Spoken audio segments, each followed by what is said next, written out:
Hey everyone.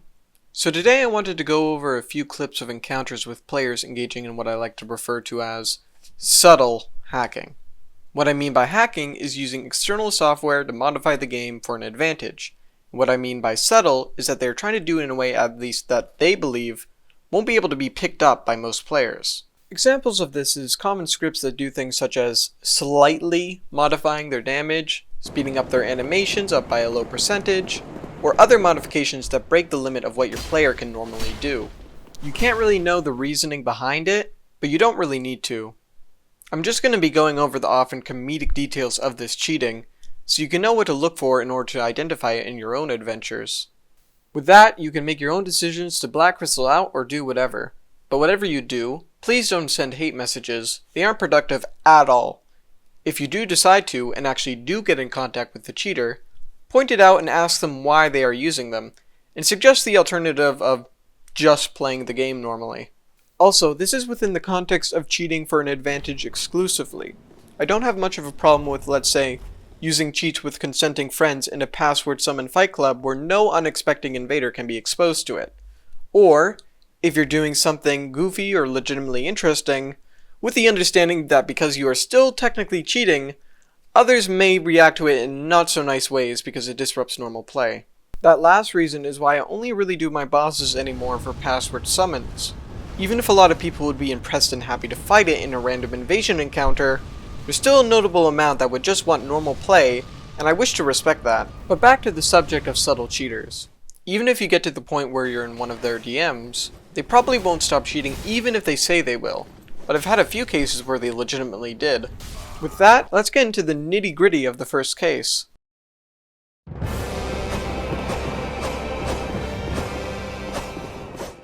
Okay, I didn't even pick up 90% of what this dude was doing when I actually fought him, but every single time I watch this clip over, I pick up more and more hilarious examples of how obvious this is. Alright, so prepare to watch this guy's running attack on this Aldrich. And oh! Did you catch that? He just did a full, 270 degrees mid-running attack. So here he aims his running attack at the Aldrich, but then completely loops back around as the Aldrich rolls past him. Let me show you the normal limits of what a thrusting sword running attack actually can do. Here I can turn a bit at the beginning of the animation, but for the rest of it I am completely locked in. I cannot rotate. If you take a look at the data in DS Animation Studio, it's even more clear. On the first 3 frames, you can turn instantly. On the preceding 8 frames, you can turn 180 degrees per second. And then after that, you're completely locked in. Until the animation expires and you go to an idle animation, or until you go onto one of the cancel windows and transfer to an animation where you can turn. Yet this guy is somehow able to seek onto the Aldrich during his entire animation, like a frickin' seeking missile. However, some of you may have seen this before, where if you do a running attack 180, it can look like you're turning mid-animation. Why is this? The truth is, you're already turned around. The rotation you see is actually just the game smoothing your rotation. As you can see, some animations completely skip this smoothing, and instantly put you in the direction you're actually facing.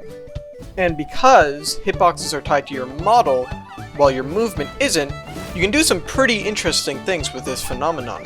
This smoothing value is called rotation velocity, and it's found in the game's debug menu.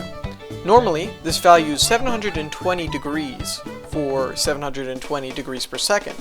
The thing is, if you put this value to a very, very high number, it basically gets rid of the rotation smoothing. If you put it to a low value, it becomes much more clear what it's actually doing. Okay, but how do we know this is not the case for our case subject here? Well, if you took a look at how I introduced you to visual rotation velocity, you can actually measure it and it makes sense in combination with the frame data. So watch my turn here.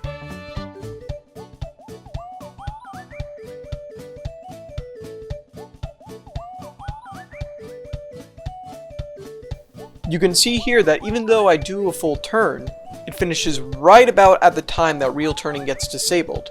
And remember, I was actually already fully turned around the moment I inputted and the visual turning started. With our friend here, it also makes sense if you make the same calculation. But once you compare his animation with the frame data and see when he makes a full 180 turn instantly, yeah. First of all, the point where he starts visibly turning is 4 frames before true turning gets disabled, where there is also an event to set turn speed to 180 degrees per second.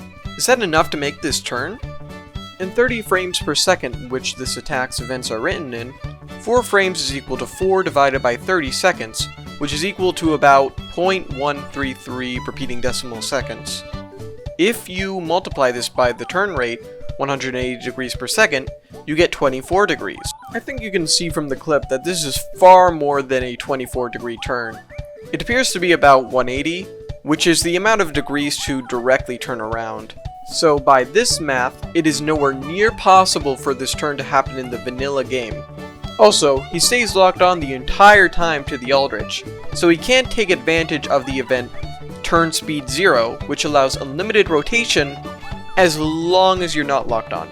See here how I can only do quick and large turns during the same running attack if I'm locked off. If I'm locked on, it only uses the 180 degree per second rotation event. Okay, well, if this is impossible to do in the vanilla game, what was this guy even using then, Amir? From this example and all the others we'll be flying through with this one dude, what it seems to be is a cheat I've seen on many tables called animation cancel. What I'm guessing this does is simply patch some code in the game responsible for applying restrictions set by frame data events, so you can cancel out of animations with almost any action at any time, and also have unlimited rotation.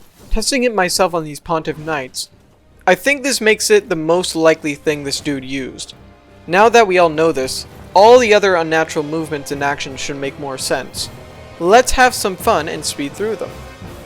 Unlimited rotation running attack. Unlimited rotation R1. Turning mid-roll. Turning during a stun animation. Turning and spinning during the middle and end of an S-Talk R2. Modified shield push damage, off screen. We'll get back to that later.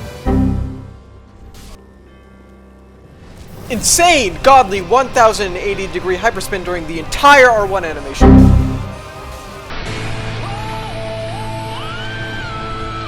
Rotation during the recovery of an R1. 3 times. Rotating himself mid-running attack into my parry. Rolling straight f***ing out of a riposte. Now wait, this is actually something that can happen with latency despite it being very rare. But how likely is that when he also roll canceled twice during his existing roll out of panic? I could get maybe a 1 proof of Concord a day with that luck.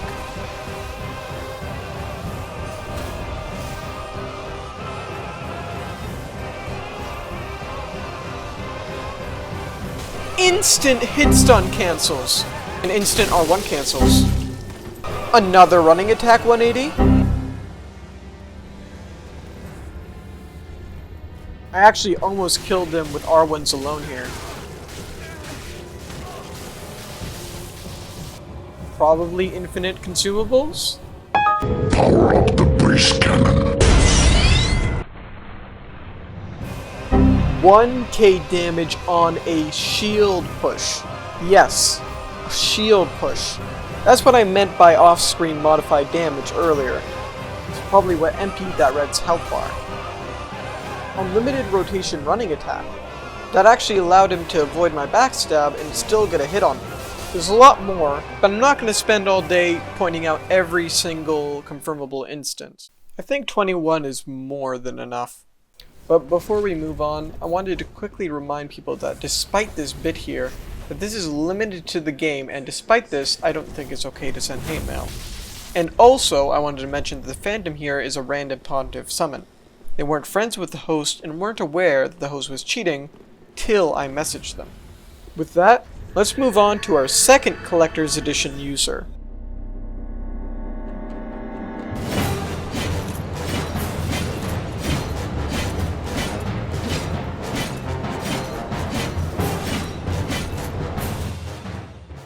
As you can see, because I'm being summoned with a red sign, our friend here is a duelist. But little did Amir know, this isn't your ordinary duelist. Let's go through the duel and see if you can pick up anything out of the ordinary.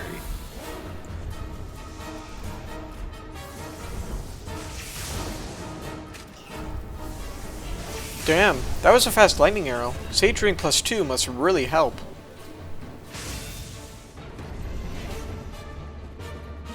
Ouch, I was out of range for more than a third of a second, but still got caught because of latency. At least I got that BS. Oof. Bad choice to block at that low stamina. Again! Wait a minute, he rolled awfully early there. What the hell is up with this guy?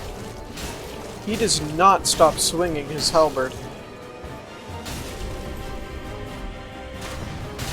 No way I'm dying to those. He's below half health. I may still be able to pull this off. Holy shit, that was fast. What?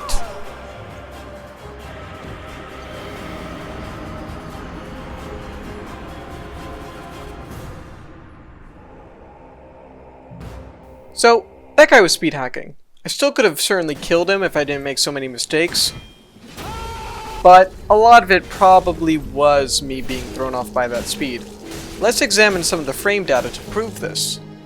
What we are going to do here is measure how fast he's able to hit me with 5 R1s. This can vary quite slightly depending on the time that it hits me, and a lot depending on if he cues each attack directly after one another. But thankfully, I was able to get this clip where he did 5 R1s as fast as it appeared he could. If it wasn't his fastest, that still won't matter, as you will see. The way I chose to record the time elapsed between the R1s is by taking the time it took for the R1s to hit, or latent hit, so the visual effect appears. Animations blend into each other, so it's hard to pin down exactly when one started with just the body visuals on a recording like this. That's why I went with the other method. So in 60 FPS, it took 3 seconds and 15 frames to hit me with all 5 hits. That's quite fast. Can we recreate this speed in the vanilla game? No. Here's 3 trials I did.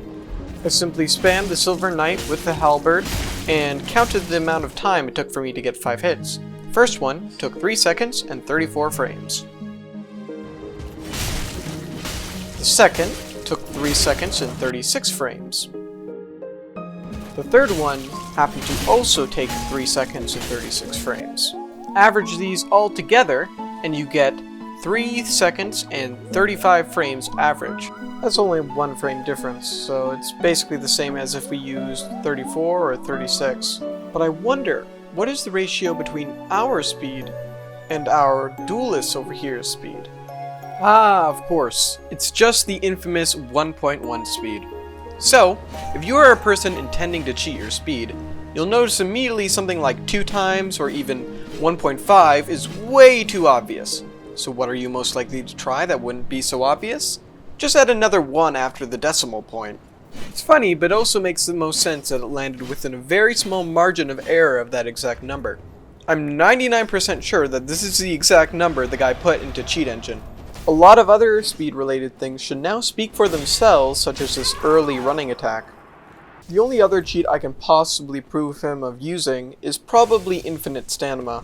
Here's one quick test I did where I tried to copy their exact move order, assuming that they were at full stamina, with 40 endurance plus Ring of Favor plus Prisoner's Chain.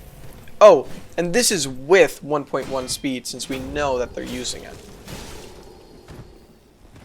You can see I even paused a bit more than he did, yet somehow he's able to keep swinging while I'm completely out of stamina. And this is assuming he has 40 endurance, Prisoner's Chain, and Ring of Favor plus 3. So with that, I think we got this case closed.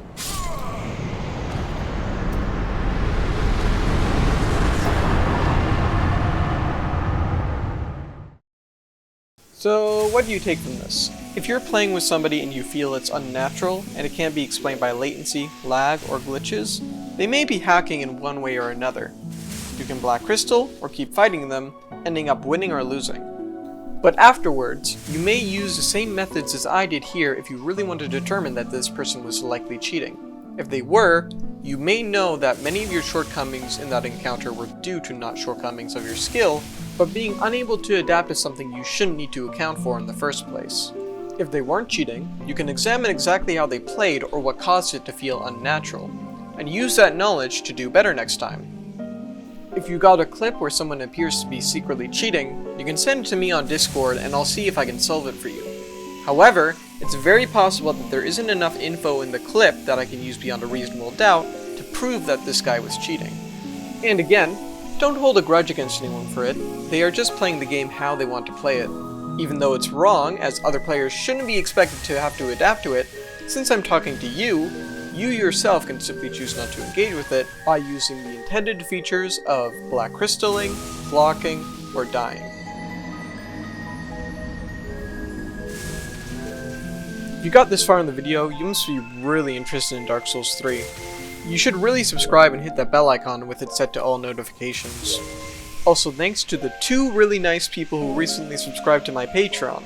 Maybe I'll start putting some extra stuff there. Thanks for watching, everyone. Really glad how the channel's looking out. I'll see you guys in the next few videos I'm putting out.